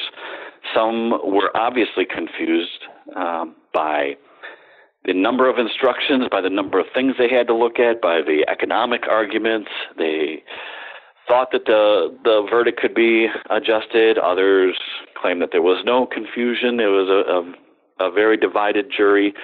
It sounded like a very tough time where people were fainting and screaming at each other. And at the end of the day, the USFL was awarded $1, which was eventually tripled with interest. And that $3 and I believe 76-cent check is what the NFL eventually ended up mailing in for its part, in addition to several $1 million in attorney fees for the USFL as the prevailing party. So I guess what I don't understand, and clearly this will be fodder for another conversation, perhaps with a legal expert and maybe somebody perhaps in the courtroom or in that process during that time. But, what I'm trying to figure out, and I still don't know, and I need to go deeper into why the variability between such a large amount of money expected having won the case and it basically being essentially vacated, at least financially. Where does the discretion for adjusting the amount of damages awarded come from? I mean, is that the court? Is that the judge? Is that the jury? It seems confusing to an outsider like me as to why you would win on the merits of the case, but you would not get recompensed in any substantial way. Right, it almost seems like, and it was yeah, you're right, but sorry, you're not. Right, yeah, it was the jury in both cases. The jury made the guilty verdict, and they also came up with the damage award. Some of the jurors thought that the judge would adjust it, and that is not the case. So yeah, there was some confusion there. When I look back on this judgment, I have a hard time not looking at it as the jury blaming the victim. Okay, the NFL is guilty of monopolization, but you also did all this stuff to do this. Okay, well, is the USFL on trial here, or is it the NFL? Because you just said that the NFL was guilty, but your whole judgment is based on the but. Yes, the USFL did things wrong. Former Arizona and Oklahoma Outlaws owner Billy Tatham says, people are looking at us running around this burning house like madmen, but they're just ignoring the fact that the NFL's tossing the matches in. Yeah, we made mistakes, but the NFL's setting the fire. So I do have a hard time to this day with that jury verdict. That if you're going to find that the NFL didn't monopolize professional football and the USFL is awarded to nothing, that's one thing. If you're going to find that the NFL did monopolize and broke the antitrust laws, then you need to award something that's at least a slap on the wrist, and $1 is not. And oddly, the appeal, right, was not about the verdict itself, but the amount of money that should have been awarded, supposedly, and even that appeal was upheld. Yeah, and even the appeal goes through the litany of mistakes that the USFL made. It's just the USFL itself is on trial and was the whole time. And the NFL and From the start, the judge did not allow testimony about the NFL's other antitrust cases. It did not allow evidence about the NFL's other anti-competitive motions, such as all that it did to undermine the AFL. It didn't allow some of the stadium discussions where the NFL actively tried to keep the USFL out of NFL stadiums when the USFL was launching. There was clear evidence of that. So it seemed like kind of to me, a stacked deck against the USFL, where rather than the NFL being at trial, it was as if the USFL was supposed to have behaved absolutely perfectly, or the NFL was kind of guiltless no matter what they did. Yeah, it almost feels like that. The denigration of the award almost feels like it was a signal that really, what are the damages, right? How much have how much injury has really taken place? Yeah, you're right on the merits, but you guys are all sort of rich and trying to create an enterprise for yourself. Did you really suffer too much in damage that you didn't self-inflict? And when they bring a guy like Donald Trump up to the stand, you can see a jury looking at him and saying, boy, you just don't really look like a guy who's really hurting all that bad. And, it was Trump's handpicked guy, Meyerson, who led this trial. And I think that there are a lot of guys that they could have brought up there who had lost their shirts, who would have presented much better to the jury. As having been financially injured and could have, right. That's right. That seems like it'd be a more palatable strategy in front of a jury. Right. Instead of here's our New York owner who, boy, he really looks like he's going to do okay. This guy's got money to survive this thing, rather than, the ownership in Arizona who had, suffered real loss, or some of these other guys who were on their last penny. That was a tremendous mistake, I think. Now whether or not that would have swayed the jury, that's really all conjecture. I don't think that it was good strategy. And I also don't think that the USFL presented the economic arguments all that well, that Meyerson went into all these weird projections rather than just sticking with what we lost and how it was done. And, I think that he did a tremendous injustice to the USFL's case, yet somehow got a guilty verdict, yet somehow only got $1. Yeah, I'd love to do a separate episode at some point. Maybe you've got some pointers as to who about sort of the the specific legal drama in both of those cases and the twists and turns and maybe the mistakes made in that process. Because I think that one, it hasn't really been sort of deeply dived into, and two, you can sort of play a little bit of what if history here, right? So what if things had changed? What if substantial damages were awarded and trebled? What if there was a competitive league in the fall? So let me lead to two last quick questions, and I appreciate your time, and I'm sure our audience has more than appreciated this walk down the tortuous road of the USFL, and perhaps hopefully more to come in our conversations. But number one is, at the end of all of this. So the case has been made, and the legal machinery agrees that there was anti-competitive. Why has nobody else taken advantage of that since? Right, and the NFL is arguably more popular than ever, but maybe some chinks in the armor starting to show. We can debate that separately, but you think that the USFL didn't sort of, it's clear that the league has been wounded at this point, right? Not to some, right. financial extent. It would seem to me that there would be another opportunity or opportunities to kind of take advantage of this decision and maybe either make a true full go at it, either competitively in a fall kind of way, or frankly, start up another spring league, right? Where, to the USFL's credit, they created and tapped into an appetite for the sport in the quote unquote off season. Sure. And let me make the argument that maybe no matter what the USFL did, it was doomed from the start. Because by the early 80s, about half the NFL's total revenue was coming from television. the other half coming from everything else. So USFL in-stadium attendance projected at about half of what the NFL was doing. So at best, on that side of the ledger, on half of your revenue, you're doing half of what the NFL does. On the television side, the NFL is earning 15 times as much as you are. There is no way you are competing with the NFL for any length of time. What the USFL did for 3 seasons was almost miraculous in being able to hold out that long.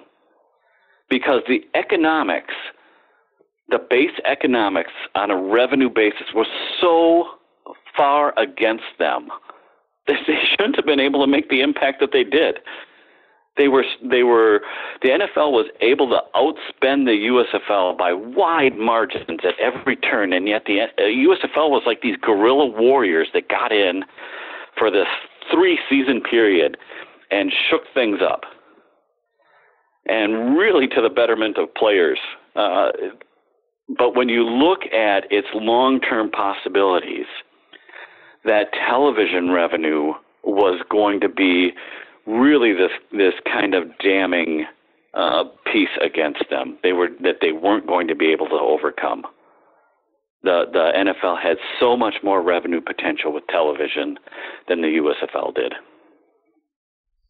All right, and the capstone question, of course, is what do you think the legacy is of all this? And do you think there is a time when the NFL, given its superior legacy economics and bulwark status and leverage in the football industry in this country, do you think that there is another challenger league or some other evolution that either takes advantage of the legally questionable antitrust state that the NFL operates in? I think if you go into it looking at antitrust as your strategy to succeed, you're in real trouble. What you need to start off with is a viable business plan, and then antitrust issues to raise them. But the viable business plan is where there's the problem. Again, the economics, as bad as they were in the 1980s against any challenger league, are even worse now. The NFL is earning an unsightly amount from television to where there's no way for a competitive league to get that. If there's a league that's vulnerable, it's probably the NHL, a major league that's vulnerable, but even then it's just tough. You're scaling against so many factors, including the fact that the current leagues all have the best facilities, all have history, all have fan bases, all have the best players. They have a significant first mover advantages, but they also have all the best TV contracts. And that's what's propping them all up. So unless the television networks all at once get tired of somebody and say, yeah, we're going to give the money to a challenger, I don't see what the viable business plan would be. The television money has just made the wall so much higher, which is why we have not seen any challenging leagues emerge in the last 35 years. Leagues that competed with the established major leagues for players. The XFL did not do that. The UFL did not do that. We've seen nothing in any of the other sports. And before that, you had a period of the ABA and the WHA and the AFL and the WFL, and it finished off. That era was really finished off by the United States Football League. Yeah, it's interesting, too. You think that that spring and football could absolutely still go together in some professional manner, right? Given lots of television economics that's sort of out there, and cable is flourishing and nourishing, but no doubt directly competitive, certainly not. And those other economic issues that dominate pro sports generally, but you still wonder, there's an appetite, right? The one thing that the USFL also did, right, was prove that there was an appetite for football, And we talked a bit about this with our previous guest, Jim Foster, the founder of the Arena Football League, right? Where, they were never going to play against the NFL on a schedule-wise, right? And they were also a completely differentiated and different product. Right. It still feels to me, even to this day, that, some logical and not too crazy professional approach to some type of spring-type football, maybe now not as easily done now given the growth of soccer and the resurgence of baseball. But, it seems to me that there's always an appetite for football in this country, and it seems to always will be. You wonder why a spring product of some stability and significance would not be attempted again. And maybe you're arguing why economically it's just even in the quote unquote off season of the NFL, it's just too hard to mount a challenge. Well, and your best case scenario would be to get a couple of corporate giants together and form a league that already had television inroads in the spring and see what happened. And that's what happened, with Vince McMahon and NBC. Is they did exactly that. Now, some of the theatrics I can understand turn people off, but they did a reasonably good job of drawing attention, especially initially. They did a reasonably good job of getting people into the stadiums, and they still lost a ton of money. And NBC backed out. They no longer saw any television potential, and they backed out, causing the whole thing to collapse. Now, we've recently, in the last few weeks, heard that Mr. McMahon might be exploring this possibility again. So maybe he has some other ideas. Certainly the entire television industry is so much more splintered than it was in the 80s. The NFL has been, up to this point, one of these rare properties that has been able to maintain, some real ratings, some really great ratings. And now, especially over the last two seasons, we've seen maybe a little bit of that erosion. Maybe it's just catching up with the NFL. Maybe it's some of these other peripheral issues, too, that are affecting. But it's going to, I think, take some kind of change on that side of the equation, on the television revenue side of the equation, before anybody would have a shot. In professional football is just ridiculously expensive to run. Even on a kind of a minor league basis, on an XFL, NFL Europe type of salary basis, or even less, it's still very expensive to do it. Yeah, it's interesting, too. I think sort of the NFL has some existential challenges ahead of it as well. Stadium and locales and how those stadiums get funded. Certainly the growing problem of CTE and the relative health and long-term physical stability of players, both current and former. And how it's propping up the broadcast television industry, which itself is going through fits and changes.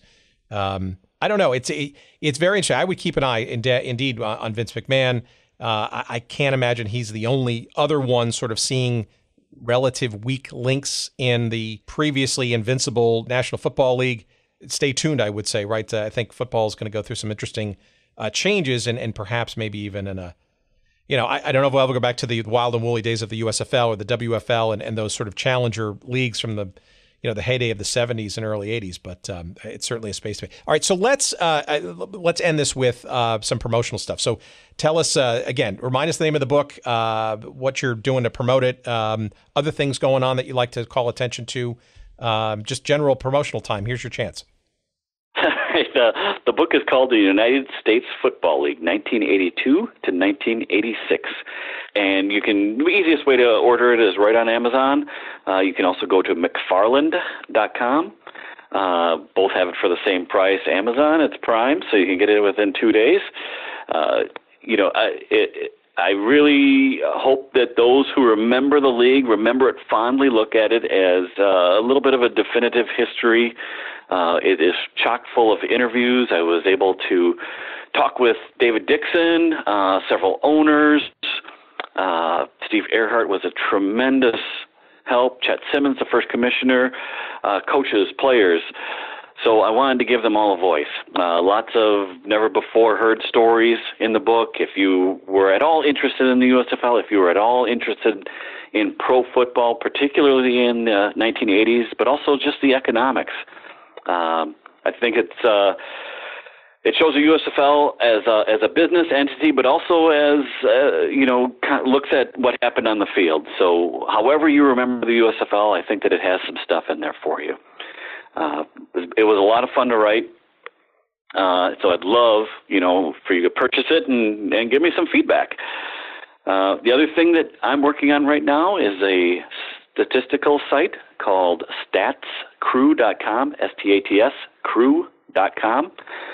And that has statistics for all these alternative leagues, including the USFL, the WFL, XFL, NFL Europe, in addition to the NFL, the CFL, and really branching through all sports. We have historic indoor soccer, we have today's MLS, we have the NBA and ABA, WHA, NHL, and just a ton of others. So it's meant to be a one-stop shopping for not only the statistics of these teams, but using those statistics to tell the teams' stories. And really, I think when you get to some of these alternative leagues like the USFL, some of those stories are among sports' most interesting. Well, I appreciate, so you've set me up perfectly, right? So that's exactly why we do this show, although I wonder sometimes why I do it. It's exactly that. One, tapping into other people's remembrances and passions, such as yours in this conversation, for which we thank you. But then secondly is also, going back into some of those things and opening up those old boxes that were long ago put in the corner and gathering dust that indeed have a wealth of interesting stories, twists and turns. I mean, and you have to look no further than our current president, right? Regardless of how much you agree or disagree with his whatever he's trying to do with the presidency, right? Right. It brings the USFL back, and look, those who ignore history are only doomed to repeat it, right? And whoever said that don't know, but all you can see the USFL and Donald Trump as a microcosm, perhaps, of what's going on today. And, these are stories that continue to have life, renewed life, and the patterns that we've seen so far and we will see still further do indeed repeat themselves. And there's some amazing and interesting stories that come out of all this. And we appreciate you doing what you've done for the USFL book. The stats site indeed is also very compelling, and I look forward to hopefully staying in touch and stumbling across some other areas, either of USFL or other stuff in the world of forgotten sports teams and leagues to discuss with our audience.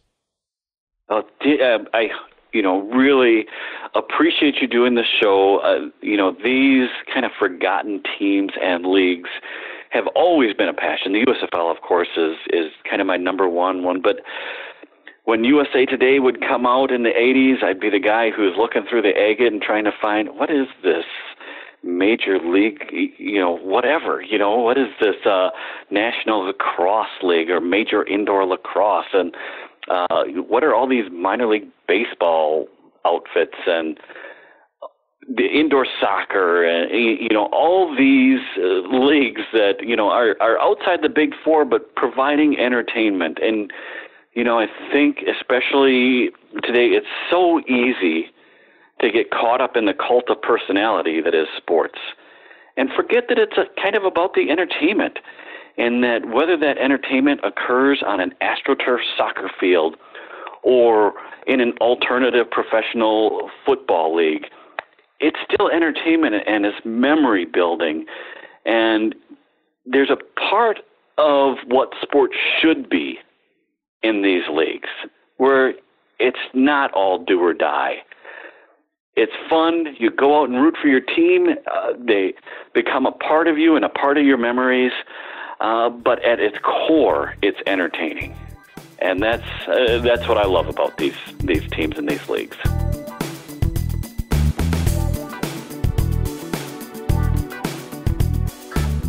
All right, interesting stuff. As always, I always learn something and more than a few things in this conversation with Paul Reeths. Thank you so much for joining us, Paul. And let's see, the book that we talk about that you should buy, you should own, and you should devour, as I have, written by Paul Reeths, is called The United States Football League, 1982 to 1986. It is published by our friends at McFarland. You will find a link to that book, also in Kindle form as well. If you don't want to fork up the big bucks for the paperback edition, you will find a link to all of that stuff on our website at goodseatsstillavailable.com. Just search for the episode number 46, and you will find a link to that. You will also find a link to another book that we referred to during our conversation that was written by the late Jim Byrne, he the former director of communications for the USFL. That book is out of print, but it is available. It's called The $1 League, The Rise and Fall of the USFL, of course, by Jim Byrne. You will find a link to that on our website. In addition, we'll also put a link to the documentary that, if you haven't seen that, that'll also sort of help frame our current and future USFL conversations. That was the Mike Tollins directed film for ESPN 30 for 30. I think it was from the first season, if I'm not mistaken. I could be wrong there, but it's called Small Potatoes, Who Killed the USFL. And yes, spoiler alert, you will see an appearance by Mr. Trump in his pre-presidential days, and you can judge for yourself as to what kind of role he played in the ultimate demise of the United States Football League. All good stuff. Again, goodseatsstillavailable.com.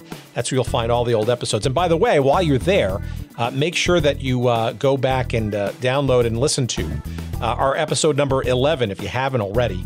That was our real first foray into the USFL with longtime Philadelphia/Baltimore Stars USFL publicist Bob Moore, with some really crazy stories about the life and times of the Stars franchise, arguably the most successful and stable franchise, despite them being in two cities, in the league's short 3-year history. So all that stuff, you can't say that we're not thinking about the USFL, and it's all there for you, and plenty more to come in future episodes. So please keep, as they say, your cards and letters coming. We'd love to hear them. Let's see. We want to thank our friends at Podfly. Thank you, Podfly Productions, Eric Begay and Corey Coates and David Gregerson, and of course, the inimitable Jerry Payne, who puts up with my nonsense every single week with all the various recordings and stuff, and he makes it come out sounding smooth, sounding nice. And I guarantee you it is not nearly as nice when it goes in, but when it comes out, it is absolutely fine. And we appreciate Jerry Payne and the friends there at Podfly Productions. If you want the same treatment, if not better, by all means, go to podfly.net. Tell them that Tim Hanlon and or Good Seats Still Available sent you, and they will be more than happy to help you with your podcasting needs, whether they be novice, beginner, or advanced. Tremendous folks down at Podfly Productions. Last thing, please follow us on social media. We love your tweets and your comments. On Twitter, you'll find us at Good Seats Still. On Instagram, you'll find us at Good Seats Still Available. You'll find a Facebook page devoted to us as well. Give us a like or some love there. And of course, if you want to send us some email and all that stuff, just go to our website. Again, goodseatsstillavailable.com. All right, that's enough for me, don't you think? Sure. All right, we'll see you next week. More fun and frivolity to come. Take care, everybody. Thanks for listening.